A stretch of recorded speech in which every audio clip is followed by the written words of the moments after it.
This is Dr. Wright, and we're going to do a short slide set on some introduction to common childhood problems and symptoms.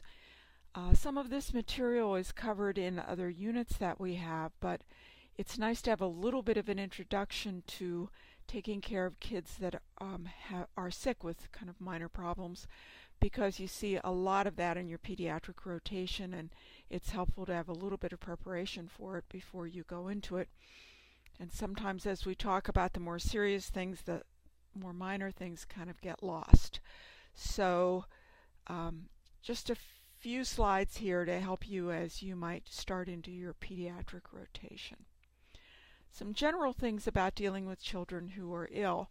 They can't explain their symptoms, but the good thing about kids is that they don't mask their behavior. If they don't feel good, you know it, and they don't necessarily try to be very brave about it or cover it up for some other reason.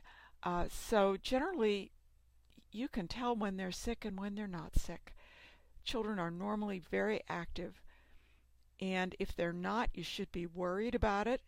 Parents know their children. If they think something is wrong, take it seriously.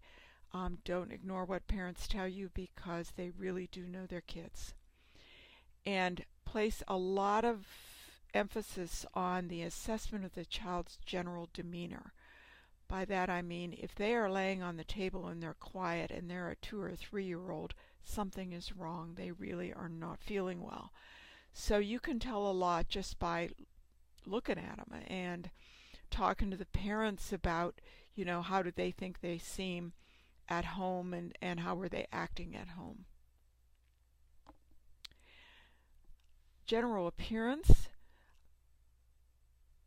Look for degree of sickness or wellness as measured by their mood, their posture, their activity level, and their responsiveness to what's going on around them. Those will all be really good clues for you about whether this child is really ill or not. And then look at the parent-child interaction and see how that's going. And remember to pay a lot of attention to what the parents say the child was like at home. Because if you're seeing them in the office and their fever is down, they may be fine, and that's okay, because generally if the fever's down and they're okay, they're not seriously ill. But if their parent is saying at home when the fever's up they're really acting sicker, you then can reassure them and say, well, that's pretty common when children are febrile. A few words about children and their general physiologic symptoms. They have very resilient physiologic symptoms, and they may not show a lot of physiologic change until things are seriously wrong. So you might not see a big drop in blood pressure in a child, for example, until things really go seriously awry. They do react rapidly with increases in heart rate to fever and minor illnesses, more than adults do. So you might see that they're tachycardic, and that's pretty common. They also get well very quickly. People are often very worried about taking care of children when they're ill, but they are very resilient beings, and they do get well quite quickly once they start to get well. They have very active lymphatic systems, and this means that you often will see a lot more lymphadenopathy with infectious illness than you do in adults. So don't be surprised at that. This is also the reason why kids have so much more trouble with their tonsils and adenoids, is their lymphatic system is very reactive. Children are developing antibodies as they're exposed, and thus they're very susceptible to infectious disease. And they're also very good at passing it on to everyone else in their family. An important principle is that young infants have immature immune systems, and they cannot efficiently localize an infection. And the younger they are, the more of a problem this is. So they are at risk for developing sepsis, and we're going to talk a little bit more about that. Okay, here are some very common primary care pediatric problems. We won't talk about all of these, but I just want you to kind of keep the list in your head. I'm going to talk about some of them because, as I said, they kind of get lost, and you need a little bit of upfront information. First, let's talk generally about fussiness and or colic. Babies cry, and parents are always concerned about why, especially if it's frequent. Fussiness can be due to fatigue, and it can also be due to overstimulation. Kids get too stimulated, overly tired. Most of you have probably seen that in kids at one point or another. Can be hungry, can be uncomfortable from something, and sometimes it's a temperamental issue. Some babies are just fussier than others and have a lot more fussy spells, and they're just a little more difficult to manage. It's often unclear exactly why that is. First of all, let's talk a little bit about colic, and then I'll go back to the other slide. This is excessive crying in young infants, thought to be due mostly to gastrointestinal problems or immaturity. It usually begins around 2 to 3 weeks of age. So babies often come home from the hospital and seem fine, and then about 2 or 3 weeks they start getting more fussy. And it usually subsides around 3 months. Dietary changes usually do not influence colic, so changing the formula doesn't usually make a lot of difference. If the baby's formula fed, you can give it a try, and you can go to some different formulas and see if it will work. If the baby's on breast milk, definitely don't change that because it's not going to make any difference. Babies have a certain immaturity if it is a gastrointestinal problem, and nobody's entirely sure that it is. However, it's often accompanied by a lot of flatulence and seems to be accompanied by some abdominal discomfort in a lot of babies. Crying usually begins about 30 minutes after feeding and continues until the next feeding. It's often accompanied by excessive gas. Treatments you can try: simethicone drops. They're safe to give to babies. They're not terribly effective, but occasionally in a baby you'll see that it will be warmth to the abdomen, rocking, vibration. Some parents will try something called gripe water. I don't have that on the slide here, but this is a naturopathic medicine that's available over the counter. It usually contains sodium bicarb, sometimes some ginger, and some other mild herbs that can be given to babies. Some parents seem to think it helps. It won't hurt the baby, so that parents can try that. A lot of support is extremely important because babies just have to get past this. So let's go back to talking about fussiness and colic in general. Observe the interaction between the parents and the child and see that the parent is responding to the child's clues, because if they're overstimulating, that can sometimes make these things worse. Look for signs of attachment. That includes eye contact, calling the child by name, touching, holding appropriately. I think all of you know what that is. Discuss feeding behaviors and patterns, so that sometimes when babies are crying, parents just want to feed them again, and sometimes that makes it worse. So you can talk to parents about what they've tried and perhaps what seems to work and doesn't work. Sometimes overfeeding only makes it worse. Talk about methods of soothing, so that putting the baby on their abdomen, using something with a little bit of warmth over the abdomen, rocking. A lot of babies like vibration of some sort. If you're familiar with Happiest Baby on the Block, if you aren't, Google that and look it up. And it involves a combination of soothing babies with sucking and with motion, and also with swaddling. So you can recommend that, and a lot of parents have a lot of luck with that. Reassure after you've done a thorough exam that nothing's wrong, and encourage breaks for parents who have babies who are really fussy. Most of them about 3 months of age turn into really much nicer babies and much easier to manage. Other feeding problems that you'll hear from parents: spits up a lot, doesn't eat enough, picky eater, loves junk food, will only eat fill in the blank, yellow foods, whatever it is, dairy products, and then weight issues. These are all things that parents will come to you with, and I'm not going to go into each of them on this slide set, but some general principles to keep in mind are that you don't want to make food a big issue for kids. So, encourage parents, if they've got a picky eater, a child's not eating enough or will only eat certain things, that you try not to make food a gigantic issue, And if kids are picky, your best guideline is to make sure that everything you give them is nutritious, that they don't have any junk food, and that you keep it out of the house, which means the parents don't eat it either, which is sometimes more of a problem, and that that kids will usually get enough to eat, and that you don't want to make the issue worse by making a big deal about it. It's common for infants to spit up a lot, and most of them are what are called happy spitters, which means that they spit up a lot, and the only person it's a problem for is usually the parent. And they continue to gain weight, and they continue to thrive. There is the occasional infant who has a lot of reflux, and we'll talk more about that when we go to GI. There are some infants who show early signs of food intolerance. Encourage breastfeeding if there's a family history of allergies. Especially, you want to encourage breastfeeding in all parents, but especially if they've got some allergy. Delay the introduction of solids until 6 months, because newborn intestines are more permeable to foreign proteins, so that tends to increase the chance of allergy if you introduce foreign proteins earlier. Avoid the really allergenic foods until after a year, especially if there's a history of allergy in the family. This might include wheat or dairy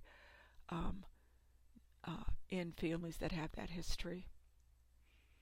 In bottle-fed babies, overfeeding is usually more of an issue. You shouldn't generally worry about rapid weight gain in babies who are exclusively breastfed. It's usually not a big issue for them. And if it is, they'll kind of slim out a little bit later. Very early fussiness after feeding is often related to gut immaturity issues, which we've already talked about. We've already gone over some of these principles. Know that toddlers and preschoolers are notoriously picky eaters. Offer healthy foods. Encourage children to try new foods. But let the child ultimately make decisions about what to eat and what not to eat. Advise parents to avoid preparing separate meals for their kids, and that children will gradually broaden their food selection.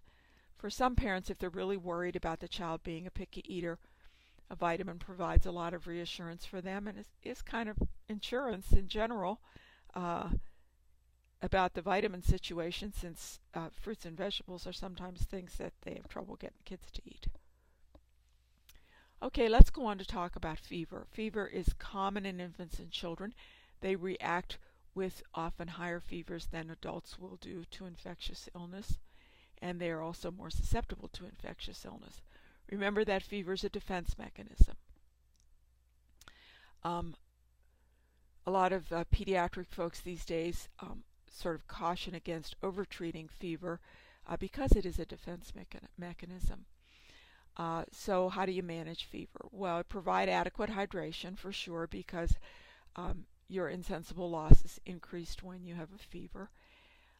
Treat with antipyretics if the child is uncomfortable or the temperature is rising rapidly. If the child has a fever that's not terribly high, they don't seem to be terribly uncomfortable, there is really no need to treat the fever. But you do want kids to be comfortable. Acetaminophen at 10 to 15 milligrams per kilogram per dose every 4 to 6 hours. Ibuprofen at 5 to 10, depending upon the fever, every 6 to 8 hours. Ibuprofen should only be used after 6 months of age. Be aware of the preparations that are available. We'll talk about that in a minute. And practices often have treatment guidelines printed for parents in terms of fever management. Unbundle them. You can use a tepid sponge if the temperature goes above 104. No cold water. This is warm water that you're going to use for the child. You want to avoid shivering, because remember, shivering is a heat conservation mechanism, and that's what you don't want to happen here. Reassure parents that fever is a normal bodily response. So I want to point out some things about Tylenol, acetaminophen. It has been available for many, many years in 2 concentrations, 160 milligrams per 5 milliliters and infant drops 80 per 0.8. In 2009, the FDA recommended that manufacturers only provide one concentration because of the danger of overdosing with acetaminophen, which you know can be very toxic to the liver. So now all you'll see on the shelves is 160 per 5. The thing that's confusing is some of it's still called infant Tylenol, and that confuses parents. But what I want you to be aware of is that this really sort of all came off the market. They made this recommendation in 2009, but it was not until 2011 that the manufacturers really started getting rid of the infant dosing, the 80 per 0.8. So I mention this because, you know, parents may still have that on a shelf at home. So be aware of it and be sure that the parents know what the dose is in milligrams there to give. And when you're giving medication advice to parents, you want to be sure that you give them both the milligram dose as well as the volume dose in milliliters, and try to ascertain whether they have the children's or the old infant one. Ibuprofen is you can give at 5 to 10 milligrams per kilogram per dose, and you space it out a little more at 6 to 8 hours, and use 10 milligrams per kilogram per dose for high fevers. Once the fever is going down, use 5. There are still 2 formulations here, 100 milligrams per 5 for children and 50 per 1.25 for infants. So you do need to know which one you are giving. You may see protocols to alternate ibuprofen and Tylenol for high sustained fevers. You have to give careful guidance on this. Studies of alternating have shown mixed results. Study by Hay in 2007 showed that alternating was no more effective than giving ibuprofen alone. If you choose to alternate, be careful with it. Establish some guidelines for parents, including writing down doses. The biggest risk is confusion over the dosing. Fevers are a concern if it's very high, above 105. That's mainly because of the danger of febrile seizures. It isn't so much the height of the fever as it is the rapidity with which it rises, and also there's a genetic predisposition to febrile seizures. So that's something you might want to know or ask about. Has anybody in the family had febrile seizures? If the child is an infant or a young toddler, you want to have more concern about fever. The younger the infant, the greater the concern. You're concerned if there is no identifiable cause to the fever. In children under 3 months of age, Burns says even if there's an identifiable cause, you should be concerned.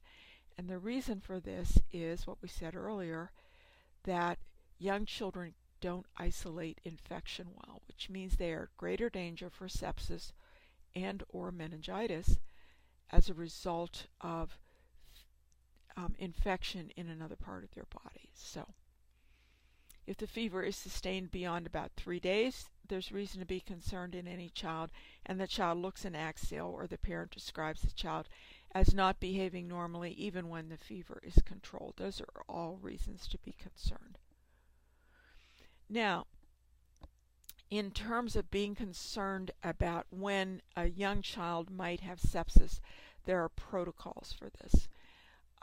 The younger the child, the more testing you are going to do, and this testing would include things like a CBC, possibly a urine culture, possibly blood cultures, and possibly a lumbar puncture, depending on how the child looks and the results of the CBC and a number of other things.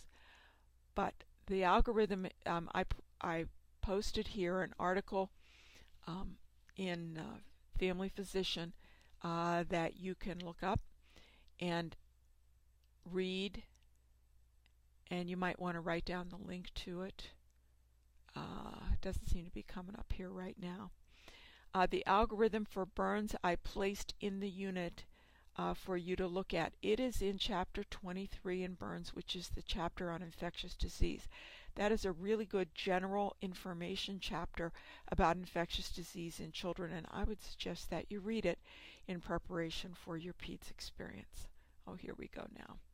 Okay, evaluation and management of young children with fever. So this is from American Family Physician. So you might want to go in and read that and have a look at that. All right, so we have to get back to where we were. Here we go. Okay. So look at the algorithm from Burns. I think it's one of the best ones because it really is set up for primary care. A lot of the algorithms come from emergency rooms where they tend to be very aggressive and to do lots of testing. And one of the things we have to decide in primary care is at what point do we do testing where we are in place, and at what point do we send this child to the ER. And generally the difference here is how fast do you need the results, and do you really need the lumbar puncture, because you're not going to do that in the office. You can draw the blood work in the office. You can do, most offices have the ability to do a CBC. You can do a UA as a preliminary screen and send that out for culture. And you can draw blood cultures. If the child really seems to need that lumbar puncture, according to the algorithm, then you've got to send them to the ER. Okay, let's talk a little bit about symptom management, particularly with URIs, upper respiratory illnesses. I put the link to the CDC website in the unit, and it has some helpful summaries. Here's some general guidelines. No over-the-counter cold medicines until after 4 years of age. For symptom management, sore throat, pain relievers, remember, will work well to relieve sore throat. Cool liquids, if the child's over a year, you can use honey for sore throat, and it works quite well. Honey is not given to children under a year because of the risk of botulism. Congestion, saline nose drops. Humidification, they need a humidifier in the room close to the bed. Most people prefer cool mist. There are a few pediatric practices out there that still think warm mist is better. Cool mist, I think, has the advantage of shrinking the mucous membranes as well as providing the humidification, which I think is helpful. And then elevation of the head some way will often help to relieve some of the congestion. Best to use the saline nose drops right before feeding and then before the child goes down for sleep. For cough, humidification again will work, and honey if over a year, and manage the fever if it's making the child uncomfortable. I want to mention real briefly some anemias, because these are things that people look for as part of well child. Iron deficiency, usually too much milk. Lack of iron sources at the end of the first year. The American Academy of Pediatrics recommends that you do your first CBC towards the end of the first year of life. And then I'll mention the hemolytic anemia, sickle cell, because you will be testing kids for that as part of their initial newborn screening to pick that up in kids. So those are the two anemias that you commonly seen talked about or screened for in infants. And then just a few words about rashes. Children have thinner, more delicate skin than adults, more easily damaged and burned, and they will rapidly absorb substances through the skin. They also have a larger body surface area compared to their body weight, which means they lose more through insensible loss, but they also can absorb more through their skin. They have more rashes, likely related to their increased susceptibility to viral illnesses, what are called the viral exanthems. And very common in children are eczema and other allergic reactions, the viral exanthems, burns, irritation, diaper rash, and fungal skin rashes. So just some things to bear in mind. Some general parental guidelines you can give about rashes to parents for prevention and also for management. Gentle cleansers without much perfume in them are generally good, and there's a whole variety of them. You can buy the special cleansers for babies, or you can use something like Neutrogena or Dove that doesn't have any scent in it. They're both gentle. Sun protection. These babies burn faster than adults do. Be sure that they have that protection. Burn prevention. Management of diaper rashes. You can look at the practice that you're in to see how they manage that, and some differential diagnosis around diaper rash, which sometimes can be a little more complicated than you think it is. Viral rashes and the fact that they're very, very common. and when to worry about a rash. When to worry about a rash is the child has a fever with it. It's not readily identifiable, and the child seems sicker than one would expect. And what to try? Generally, you're going to use very mild things on the skin of children. You're not going to use the higher concentrated corticosteroids on baby skin or young children's skin, for example. So you're generally going to use medications that are quite mild. So hopefully this gives you a little bit of an introduction to managing some common problems that you see in childhood.